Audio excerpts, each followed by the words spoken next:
Assalamualaikum warahmatullahi wabarakatuh. Innal hamdalillah nahmaduhu wa nasta'inuhu wa nastaghfiruh wa na'udzu billahi min shururi anfusina wa min sayyiati a'malina. May yahdihillahu fala mudilla lahu wa may yudlil fala hadiyalah. Asyhadu an la ilaha illallah wahdahu la syarikalah wa asyhadu anna Muhammadan 'abduhu wa rasuluhu la nabiyya ba'dah. Allahumma shalli ala Muhammad wa alihi wa sahbihi ajma'in. Amma ba'du. Alhamdulillah, pada malam hari ini kita masih diberi kesempatan oleh Allah Subhanahu wa taala untuk meningkatkan jumlah pengabdian kita kepada Allah Subhanahu wa taala. Shalawat salam tetap tercurahkan pada junjungan kita Nabi besar Muhammad sallallahu alaihi wasallam. Para jamaah yang dimuliakan oleh Allah Subhanahu wa taala, kemarin ada pertanyaan dari jamaah ya, dari Ibunda Sudarmi ya, Turen.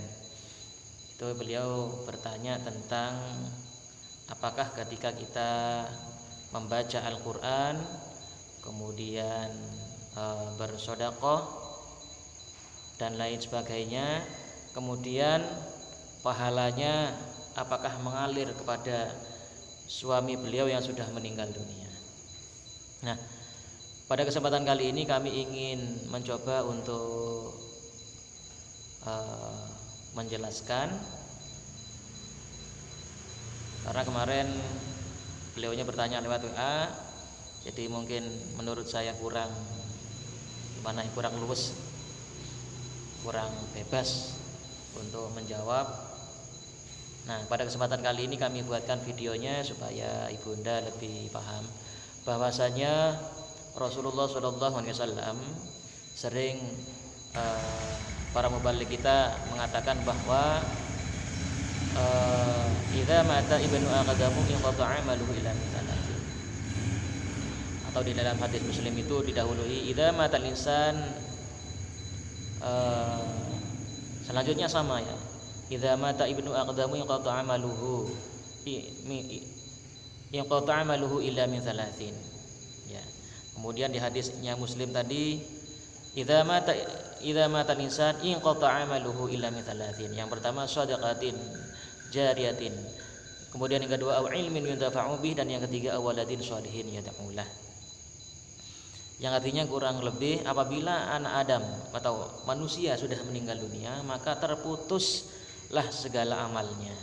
Saya kira dengan hadis ini masih ada pro dan kontra nggih, Bapak Ibu sekalian, bahwasanya hadis ini menurut pemahaman kami adalah bahwa ketika orang sudah meninggal dunia, manusia sudah meninggal dunia, maka terputuslah segala amalnya.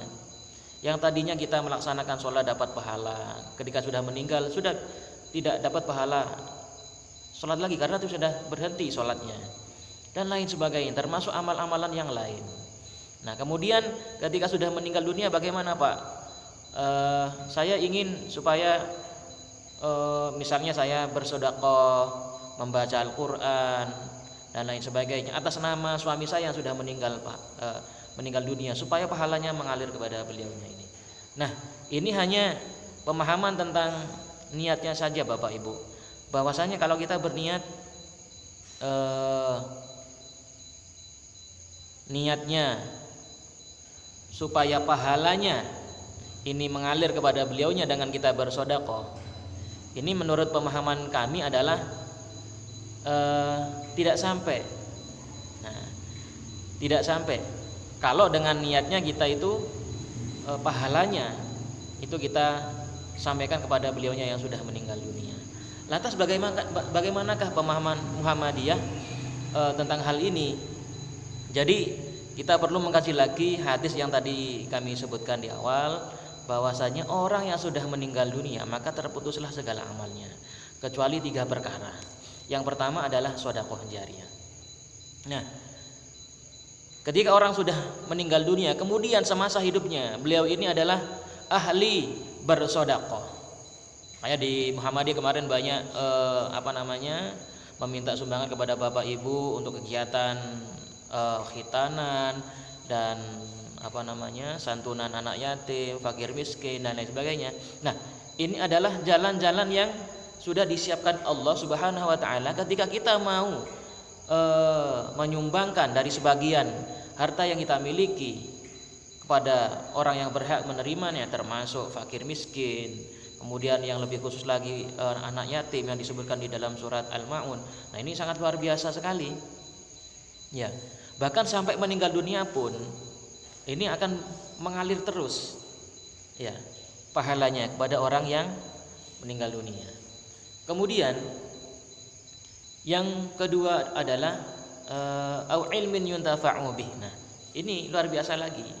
Makanya kami mengajak ketika kita menjadi seorang orang tua,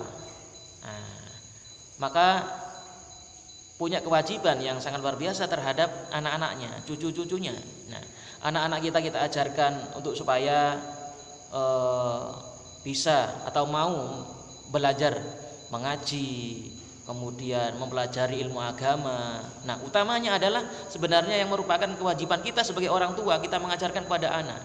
Maka dari itu kita sebagai orang tua, ayo kita itu menularkan apa yang sudah kita lakukan, ibadah yang sudah pernah kita dapatkan dulu ngaji, kemudian sudah kita amalkan. Nah, kita tularkan kepada anak-anaknya kita, kepada istri-istri kita, supaya nanti anak-anak kita itu dari hasil kita belajar, ilmu yang kita punya kita tularkan. Kemudian akhirnya ilmu yang kita tularkan tadi menjadi ilmu yang bermanfaat.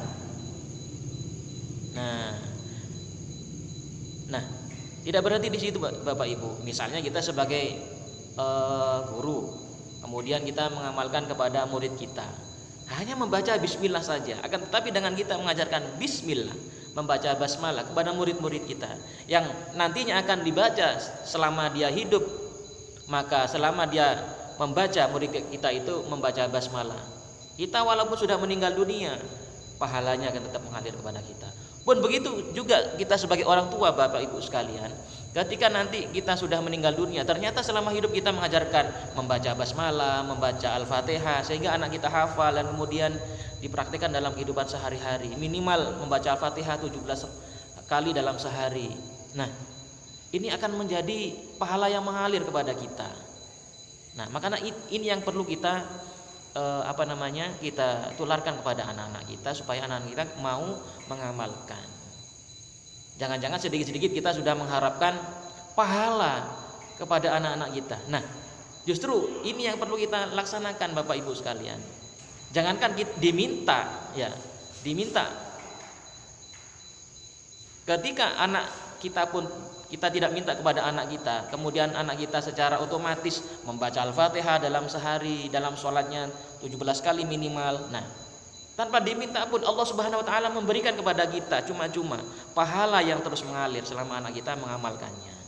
Kemudian yang ketiga adalah awaladin sholihin yad'ulah. Kemudian ketika tadi kita sudah mengamalkan ilmu yang kita punya kepada anak kita, nah kemudian kita sering ketika semasa hidup kita ini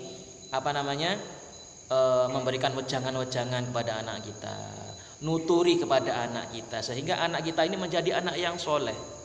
Kemudian anak kita ini menjadi anak soleh yang mau mendoakan kita sebagai orang tuanya, yang bahkan sudah meninggal dunia pun, Rabbighfirli wali walidayya warhamhuma kama rabbayani shaghira. Kemudian kita mbahnya mungkin kita didoakan Allahumma ghafir lahu warhamhu afihi wa'fu anhu, didoakan oleh cucu-cucu kita. Nah, inilah yang akan menjadi pahala yang tidak terputus Bapak Ibu sekalian. Selama anak kita yang soleh, cucu kita, kemudian sepeturun dan seterusnya, cicit dan lain sebagainya, ketika kita dahulunya mengamalkan hal yang sama, selalu mendoakan kedua orang tua kita, kemudian kita mengajarkan kepada anak kita, dok, jangan lupa nanti setiap habis sholat mendoakan mbah-mbahnya kita yang sudah meninggal dunia. Nah, ini akan menjadi hal yang walaupun kita sudah meninggal dunia, ini pahalanya akan mengalir kepada kita. Nah, inilah yang akan sampai kepada orang yang sudah meninggal dunia. Yang pertama adalah sedekah jariyah. Kemudian yang kedua adalah ilmu yang bermanfaat. Dan yang ketiga adalah anak soleh yang mau mendoakan kedua orang tuanya. Jangankan Bapak Ibu kita membaca Al-Quran, kita ingin pahalanya sampai kepada orang tua kita. Nah, jangankan kita diminta, kalau dahulunya yang mengajarkan kita membaca Al-Quran, yang menyuruh kita datang ke majelis ilmu sehingga kita bisa membaca Al-Quran, jangan khawatir, kita sebagai orang tua, walaupun kita sudah meninggal dunia, pahalanya akan tetap mengalir kepada kita para jamaah. Nah, para jamaah sekalian, nah, insya Allah ini sudah jelas. Jadi kalau kita yang tadinya mengkhususkan, tidak usah mengkhususkan Bapak Ibu sekalian, membaca Al-Quran khusus untuk orang tua kita. Kemudian kita bersedekah mengkhususkan kepada orang tua kita itu. Jadi menurut kami ketika kita mengkhususkan itu tidak sampai. Akan tetapi 3 hal ini yang perlu kita tonjolkan Bapak Ibu sekalian. Jangan kita hanya condong atau hanya terfokus pada di Muhammadiyah ini tidak sampai ini, kalau kepercayaannya tidak sampai pahalanya kepada orang yang meninggal dunia. Nah, bolehlah kita berbeda pandangan. Akan tetapi kami di Muhammadiyah ini terfokus kepada 3 hal ini. Selama kita hidup di dunia, kita harus fokus kepada 3 hal ini. Insya Allah dengan kita berpegang teguh kepada apa yang disampaikan oleh Rasulullah SAW dalam hadis ini, insya Allah yang tadinya mungkin kita berharap pahalanya sampai tanpa diminta pun, dengan kita mengamalkan 3 ini, insya Allah pahalanya akan mengalir kepada suami kita. Yang mungkin suami kita dulu mengajarkan kita, istriku ayo mengaji, ternyata suami kita sudah meninggal dahulu. Kemudian kita sebagai mungkin ibu-ibu sebagai istri yang sudah ditinggal suaminya, yang dahulunya diajarkan untuk mengaji, kemudian suaminya sudah meninggal dunia, kita tetap mengaji, insya Allah ibu. Karena yang mengajarkan atau mengajak ngaji adalah suaminya jenengan, insya Allah tanpa diminta pun pahalanya ini akan sampai atau mengalir kepada suaminya yang sudah meninggal dunia. Untuk Bu Darmi khususnya, jangan khawatir ibu, kalau suaminya ibu dulu banyak mengajak ibu dalam hal kebaikan. Nah, ibu perlu ingat, dahulu bapak ini banyak mengajak tentang hal kebaikan itu apa saja. Nah, ketika ibu ingat, saya dahulu diajarkan suami saya seperti ini. Nah, ini yang akan sampai kepada suaminya Ibunda Sudarmi ini, insya Allah seperti itu.